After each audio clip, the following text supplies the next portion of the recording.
Hello everyone, this is doctor Jeevesh Yadav. तो प्रसूति तंत्र में स्त्री रोग के लिए हम लोग मोस्ट इम्पोर्टेंट जो टॉपिक हैं वो यहाँ पे अपन देख रहे थे।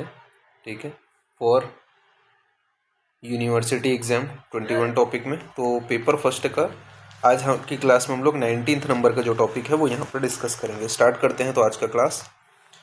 तो 19 नंबर के टॉपिक के अंतर्गत सबसे पहले बताया गया बहुत्पत्त्या। तो बहुत्पत्त्या क्या है? तो बहुत्पत्त्या का निदान बताया गया। ठीक है, क्या है, किस कारण से होते हैं?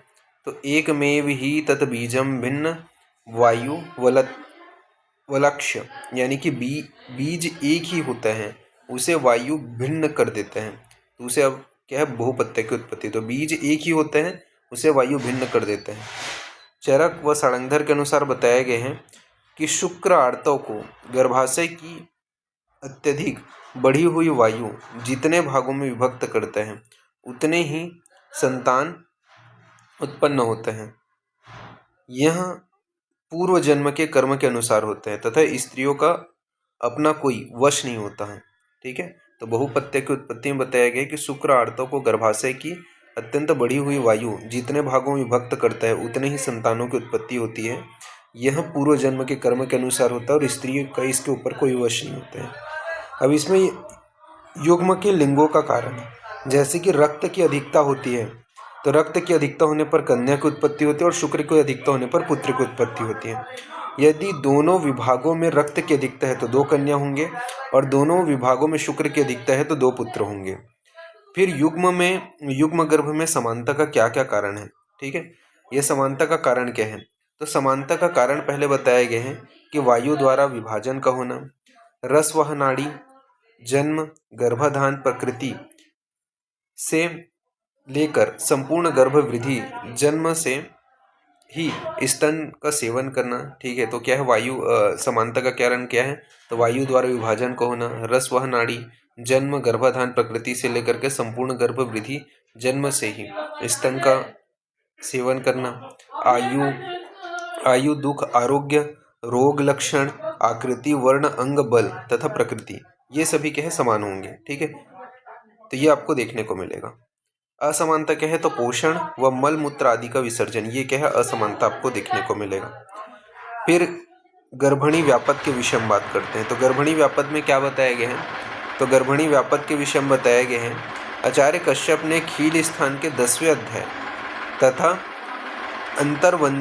अंतर्वर्तनीय चिकित्सा अध्याय में गर्भणी व्याधियों की चिकित्सा का वर्णन किया है। जो लक्षण अन्नाद बालक के विकारों के हैं वे ही गर्भणी स्त्री के भी हैं। ठीक है, तो ये गर्भणी व्यापक में बताया गया है। फिर गर्भणी व्याधि की सामान्य चिकित्सा सिद्धांत बताया गया।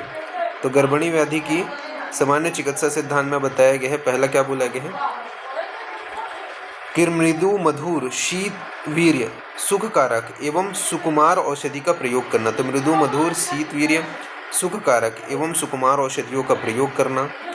अष्टम मास के पूर्व स्थापन व अनुवासन वस्ती का प्रयोग नहीं करना चाहिए। तो अष्टम मास के पूर्व स्थापन व अनुवासन वस्ती का प्रयोग नहीं करना चाहिए।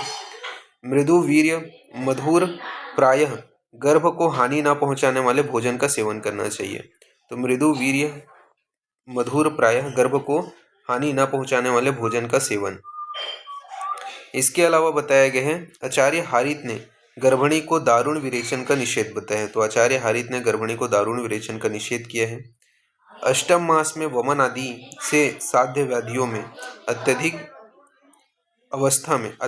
अवस्था में मृदु वमन एवं तदार्थकारी उपचार व चिकित्सा बताया गया। तो अष्टम मास में वमन आदि से साध्य व्याधियों में अत्यधिक अवस्था ये सुधार लेना, अत्यायिक अवस्था, ये अत्यायिक अवस्था में मृदु वमन कराना है व तदार्थकारी उसके अनुसार ही उपचार करना है, ये यहाँ पे बताया गया।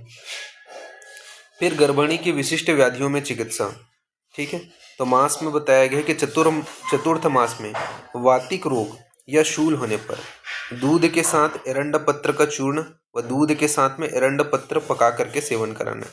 ठीक है, तो चतुर्थ मास में वात प्रधान रोग होने पर या शूल होने पर दूध के साथ में एरंड पत्र का चूर्ण या दूध के साथ में एरंड पत्र का पाक करके सेवन कराना है।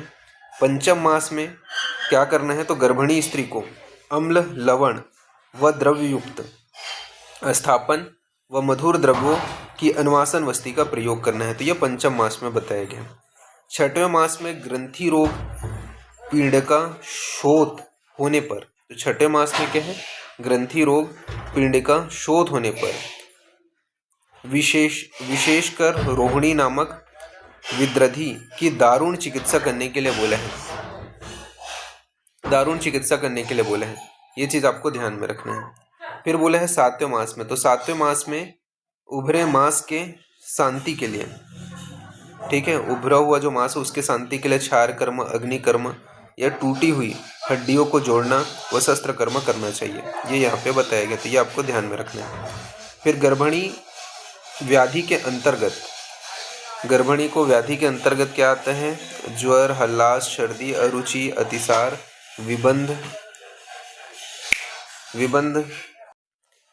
तो गर्भिणी के अंतर्गत गर्भिणी व्याधि के अंतर्गत ज्वर, हल्लास, सर्दी, अरुचि, अतिसार, विबंध, अर्श, उदावर्त, शोथ, परिकर्तिता, व्यावरण, किक्किस, पांडु, कामला, मकल आदि ये सभी व्याधि आते हैं।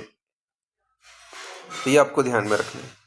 फिर गर्भिणी ज्वर के विषय हम बात करते हैं। तो गर्भिणी ज्वर में क्या बोला है, गर्भिणी नाम ज्वर कष्ट सर्व व्याधिषु, यानी कि गर्भिणी स्त्री के संपूर्ण रोगों में ज्वर सबसे अधिक कष्टदायी रोग होता है।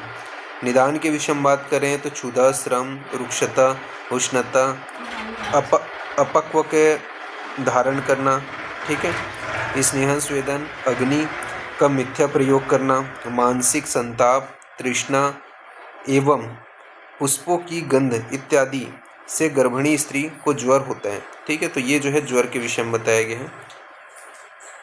ये अलग अलग टाइप्स के होते हैं। दोषों के आधार पे आपके वातज होंगे, पित्तज होंगे, कफज होंगे, वात पित्तज होंगे, वात कफज होंगे, पित्त कफज होंगे, मद्यपान स्त्री वाले होंगे, ठीक है। तो ये आपके अलग अलग होते हैं।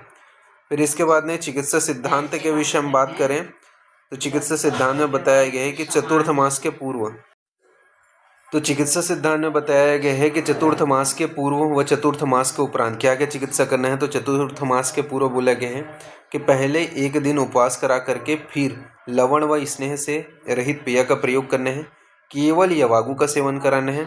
इस अवस्था में औषधियों का प्रयोग वर्जित बताया गया है व तीक्ष्ण अन्नपान, स्वेदन व श्रम निषेध बताया गया है। चतुर्थ मास में क्या बोले है, दोष अनुसार औषधियों का प्रयोग करना है, मध्यम क्रिया चिकित्सा का प्रयोग करना है। चतुर्थ मास में गर्भ स्थिर हो जाने पर औषधियों का प्रयोग करना है, ये यहाँ पे बताया गया है। इसके बाद में तरुण ज्वर में निषेध एवं सेवन के उपरांत उपद्रव व उसकी चिकित्सा। तो तरुण ज्वर में बताया है कि तरुण ज्वर में क्या निषेध है, तो अभ्यंग जो है वो निषेध है। अगर आप अभ्यंग कर देते हो तो गर्भपात हो सकता है। इसी प्रकार धूमपान निषेध है। अगर धूमपान कर दिए तो कुठित, अंध व दुर्बल इंद्रिय व विवर्ण संतान की उत्पत्ति होगी। नस्य कर देते हैं तो हीन अंग वाला, अरोचक व गर्भिणी के प्राण को संकट हो सकता है, ठीक है, उसकी हानि हो सकती है। स्वेदन करने से भी सेम ही हानि होगी, ठीक है।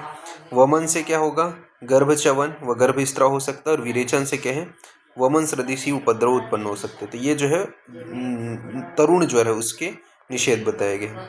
फिर वातिक ज्वर की चिकित्सा बताया गया है कि वातिक ज्वर में अपने को क्या चिकित्सा करना है।